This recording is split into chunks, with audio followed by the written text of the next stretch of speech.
নমস্কার। আমি doctor Tuhin Mukherjee, consultant homoeopathic physician. আশা করি আপনারা সবাই সুস্থ আছেন এবং ভালো আছেন।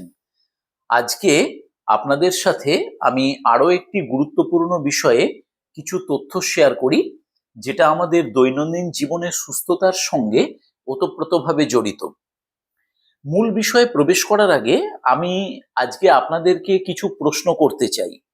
একটু মন দিয়ে এই প্রশ্নগুলো শুনে আপনারা একটু চিন্তা করে বলুন তো, যে ডেইলি লাইফে এই সমস্ত অসুবিধাগুলো মধ্যে আপনারা আছেন কিনা। প্রথমত হচ্ছে, ধরুন আপনার কি গোটা শরীরে ব্যথা যন্ত্রণা নিয়ে আপনি বেশ কিছুদিন ধরে বা কয়েক মাস ধরে সাফার করছেন? কোনো নির্দিষ্ট জায়গায় নয়, আপনার পায়ে ব্যথা, হাতে ব্যথা, কোমরে ব্যথা, পিঠের দিকে ব্যথা, বুকের এই পাঁজরাগুলোতে ব্যথা, ঘাড়ের দিকে ব্যথা, কাঁধে ব্যথা, হ্যাঁ, মেরুদণ্ডে ব্যথা, কোমরে ব্যথা, অর্থাৎ শরীরের সমস্ত জায়গায় আপনার ব্যথা যন্ত্রণা, এবং সেটা মাসের পর মাস আপনার চলছে। আপনি ডাক্তারবাবুর কাছে দেখাচ্ছেন, কিছুদিন ওষুধ খাচ্ছেন, ওষুধ খেলে মাঝে মাঝে সেটা একদম কমে যায়, আবার ওষুধ বন্ধ করলেই দেখা যায় ব্যথা আগের মতো একই জায়গায় ফিরে চলে এলো। বা অনেক সময় এটাও দেখতে পান যে ওষুধ চলাকালীনই ব্যথাগুলো পুরোপুরি যেতে চাইছে না, হয়তো 40% 50% ব্যথাটা কমছে, কিন্তু বাকিটা থেকেই যাচ্ছে। আবার ধরুন আপনার শরীরে আমি যদি বিভিন্ন জায়গায় প্রেসার দিয়ে দেখি, হাতে, পায়ে, পিঠে, কোমরে, আপনি সঙ্গে সঙ্গে বলছেন যে আমার ভীষণ ব্যথা জায়গাগুলোয়, মানে যে কোনো জায়গায় চাপ দিলে একটা আড়ষ্ট ব্যথা হয়ে আছে। হ্যাঁ, সর্বত্র সব জায়গাতে, মাংসপেশিতে পেশিতে, হাড়ে হাড়ে ব্যথা।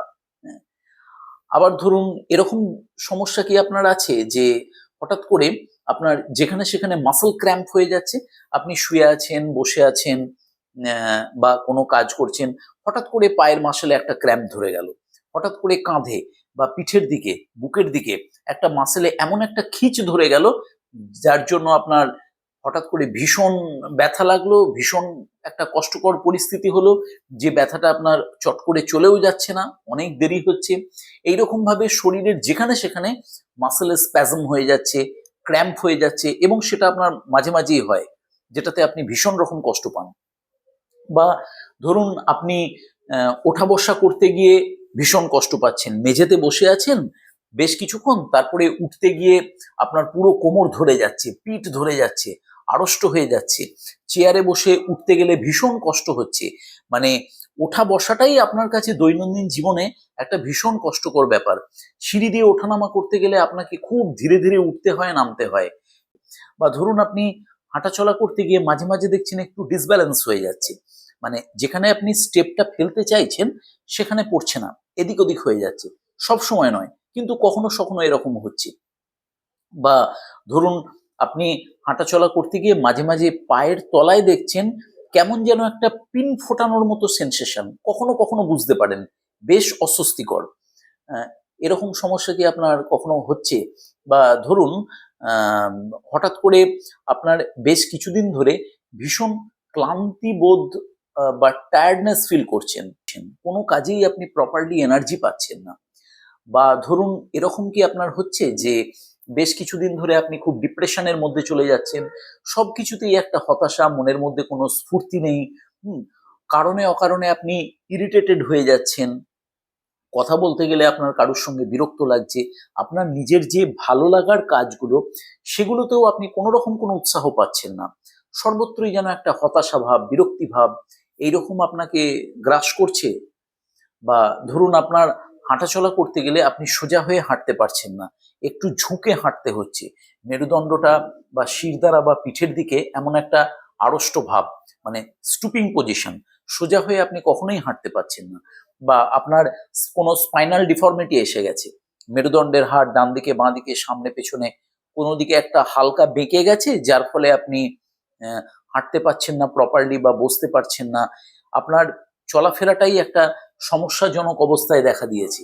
বা এরকম কি কখনো দেখছেন যে আপনার হাতের আঙুলের বা পায়ের আঙুলের নখগুলো কেমন যেন চিরফাট ধরে গেছে, হালকা হালকা ফাটা ফাটা ভাব চলে এসছে, বা নখগুলো যেন নেল বেড থেকে কিছুটা লুজ হয়ে গেছে, যেন পাতলা পাতলা হয়ে গেছে বা লুজ হয়ে গেছে, এই ধরনের সমস্যা কিছুদিন ধরে ভুগছেন, বা কথা বলতে গেলে কোনো খাবার খাওয়ার সময় আমাদের যে চোয়ালের হাড়ের যে জয়েন্টটা, যেটাকে আমরা বলি টেম্পোরোম্যান্ডিবুলার জয়েন্ট, এটা মাঝে মাঝে লকড হয়ে যাচ্ছে, ব্যথা হচ্ছে, কটকট করে আওয়াজ হচ্ছে, কথা বলতে গেলে, খাবার চিবোতে গেলে আপনার মুখের ভেতরে বা চোয়ালের মধ্যে কষ্ট হচ্ছে, বা ধরুন এরকম সমস্যা, আপনি মেঝে থেকে কিছু একটা তুলছেন, কোনো ভারী জিনিস বা যে কোনো কিছু জিনিস, আমাদের যে হাতের যে গ্রিপটা, এই গ্রিপটা আপনি প্রপারলি পাচ্ছেন না, মনে হচ্ছে যে জিনিসটা আমি তুলতে গিয়ে যেন হাত থেকে সেটা পড়ে যাবে, হাতের যে জোরটা সেটা যেন আলগা হয়ে গেছে, এই রকম ধরনের সমস্যা।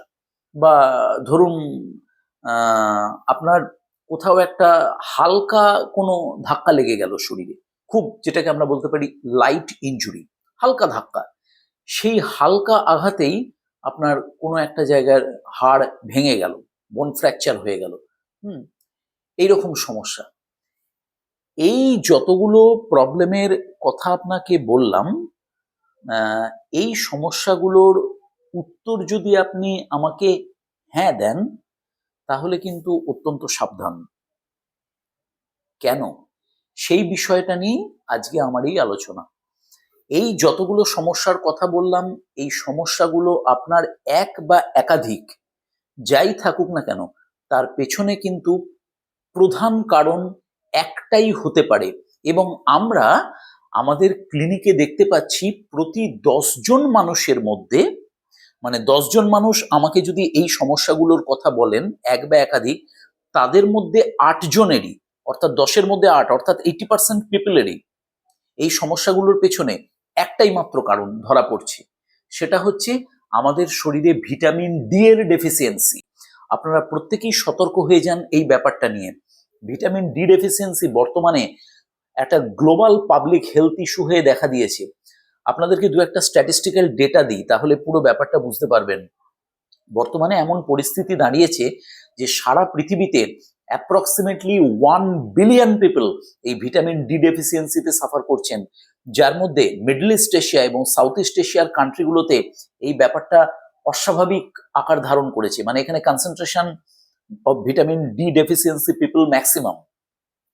আমাদের ইন্ডিয়ার পরিস্থিতিতে যা দেখা যাচ্ছে যে ইন্ডিয়ার টোটাল পপুলেশনের মধ্যে 80% পপুলেশন ভিটামিন ডি ডেফিসিয়েন্সিতে সাফার করছে, এবং সমস্ত বয়সের, মানে adult, male, female, infants, children, সব বয়সের প্রত্যেকে মারাত্মক রকমভাবে ভিটামিন ডি ডেফিসিয়েন্সিতে সাফার করছে। এবং মেডিকেল সায়েন্স বর্তমানে এই ভিটামিন ডি ডেফিসিয়েন্সিকে বলছে সাইলেন্ট এপিডেমিক, অর্থাৎ আপনার শরীরে ভিটামিন ডি ডেফিসিয়েন্সি দীর্ঘদিন ধরে একটু একটু করে হতে থাকে, এবং এই ডি ডেফিসিয়েন্সির জন্য যে উপসর্গগুলো দেখা দেয় সেগুলোকে আপনি আইডেন্টিফাই করতে পারবেন না যে এটা আমার এই নির্দিষ্ট কারণের জন্যই হচ্ছে। অনেক সময় মানুষ এই ধরনের সমস্যাগুলোতে অনেক দিন ধরে সাফার করতে করতে এগুলোর সঙ্গে অ্যাডাপ্টেড হয়ে যান, মানিয়ে নেন। তারা আদৌ বুঝতেই পারেন না যে এগুলোর পেছনে আমার মেন কারণটাই হচ্ছে ভিটামিন ডি ডেফিসিয়েন্সি। এবং ডি ডেফিসিয়েন্সিটা যদি মিট আপ করা যায়, সেটাকে যদি ক্লিয়ার করা যায়, তাহলে আপনার এই প্রত্যেকটা প্রবলেম খুব দ্রুত আপনার শরীর থেকে চলে যাবে এবং আপনি হেলদি লাইফ লিড করতে পারবেন। এই জন্য কিছুই ব্যাপার নয়, আপনি যে কোনো ডাক্তারবাবুর সঙ্গে পরামর্শ করলে তিনি আপনাকে ভিটামিন ডিটা টেস্ট করতে দেবেন, অথবা আপনি নিজেই আপনার ব্লাড ভিটামিন ডি3 টেস্ট করে যদি দেখেন যে সেটার মাত্রা যথেষ্ট কম আছে, তাহলে ডাক্তারবাবুর সঙ্গে পরামর্শ করুন।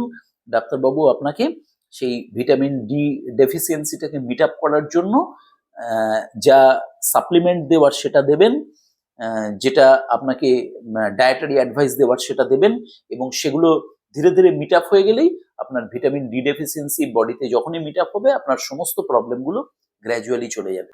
এই ভিটামিন ডি ডেফিসিয়েন্সির জন্য কিন্তু ছোটদের, একদম ইনফ্যান্টস যারা, তাদের রিকেট দেখা দেয়। রিকেট হচ্ছে যেখানে হাড়ের যে নর্মাল গ্রোথ সেটাই ঠিকঠাক মতো হতে পারে না এই ডি ডেফিসিয়েন্সির জন্য। আর অ্যাডাল্ট মেল এবং ফিমেলদের ক্ষেত্রে, মোর স্পেসিফিক্যালি ফিমেলদের ক্ষেত্রে যে সমস্যাটা দেখা দেয় সেটা হচ্ছে অস্টিওম্যালেসিয়া এবং অস্টিওপোরোসিস। অস্টিওম্যালেসিয়াতে হয় কি, যে আমাদের শরীরের যে প্রধান হাড়গুলো সেগুলো সফট হয়ে যায়, মানে হাড়ের নর্মাল স্ট্রাকচারটা ধীরে ধীরে নষ্ট হয়ে যায় এবং হাড়গুলো খুব সফট হয়ে যায়। চট করে কোথাও ধাক্কা লাগলে খুব হালকা ধাক্কাতেই সেগুলো ভেঙে যায়। অস্টিওপোরোসিসও একরকম তাই, সেখানে হাড়ের নর্মাল স্ট্রাকচার নষ্ট হয়ে যাওয়ার জন্য হাড়ের মধ্যে খুব ছোট ছোট ফুটো তৈরি হয়, ছোট্ট ছোট্ট ছিদ্র তৈরি হয় এবং যার জন্য সেই হাড়গুলো অস্বাভাবিক দুর্বল হয়ে যায় এবং সেই হাড়ে ব্যথা যন্ত্রণা থেকে শুরু করে সব রকম উপসর্গ দেখা দেয় এবং হাড় খুব সহজেই ফ্র্যাকচার হয়ে যেতে পারে বা খুব অল্প আঘাতেই ক্র্যাকড হয়ে গেল, এই সমস্ত সমস্যাগুলো দেখা দেয়। শুধু তাই নয়, হাড়ের সমস্যা ছাড়াও ভিটামিন ডি ডেফিসিয়েন্সির জন্য আরো কতগুলো মারাত্মক সমস্যা আমাদের দৈনন্দিন জীবনে দেখা দিতে পারে। যেমন ধরুন, আপনার যদি দীর্ঘদিন ধরে ভিটামিন ডি ডেফিসিয়েন্সি থাকে তাহলে আপনার রোগ প্রতিরোধ ক্ষমতা ভীষণ রকম ভাবে কমে যাবে এবং যে কোনো রকম ইনফেকশনে আপনার সাসেপ্টেবিলিটি অনেক বেড়ে যাবে। চট করে যে কোনো রকম ইনফেকশন, সেটা আপনার লাংসে ইনফেকশন হতে পারে, থ্রোট ইনফেকশন, আপনার ডাইজেস্টিভ সিস্টেম অর্থাৎ পেট খারাপের সমস্যা, এরকম যে কোনো ধরনের ইনফেকশনের সম্ভাবনা অনেক বেড়ে যাবে। ভিটামিন ডি ডেফিসিয়েন্সির জন্য আপনার ব্লাড প্রেশার বেড়ে যেতে পারে। ভিটামিন ডি ডেফিসিয়েন্সির জন্য আপনার টাইপ 2 ডায়াবেটিস মেলাইটাসের রিস্ক বেড়ে যেতে পারে, অর্থাৎ ব্লাড সুগার লেভেল বেড়ে গেল।